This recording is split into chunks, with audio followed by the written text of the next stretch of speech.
Tension పడకు మామ please. Hi friends, అందరూ ఎలా ఉన్నారు? మీరందరూ బాగున్నారు అనుకుంటున్నాను. నేనైతే చాలా బాగున్నాను.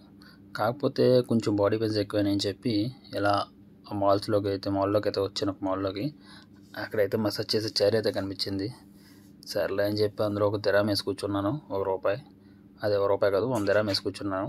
ఒక 60 నిమిషాలు అయితే మనకి ఫుల్గా మసాజ్ చేస్తుంది. ఇది నడుము నొక్కుతుంది, కాళ్ళు నొక్కుతుంది, తల నొక్కుతుంది. మీ ఎవరికన్నా ఇలాంటి ఎక్స్పీరియన్స్ ఉంటే కామెంట్ చేయండి. ఇలాంటి మిషన్స్ ఇక్కడ మాల్స్లో ప్రతి మాల్లోని బయట ఉంటాయి అన్నమాట, మసాజ్ మిషన్స్. నాకు తెలిసి ఇండియాలో కూడా వచ్చినాయి ఆల్రెడీ. ఇండియాలో కూడా నేను ఇక్కడ చూసాను నేను. సో మీకు ఇలాంటి మసాజ్ చేయించుకున్న ఎక్స్పీరియన్స్ ఏమన్నా ఉంటే కామెంట్ చేయండి. ఇదైతే ఫుల్గా చాలా బాగా మసాజ్ చేసింది. మీ ఎక్స్పీరియన్స్ అనేది కూడా కామెంట్ చేయండి.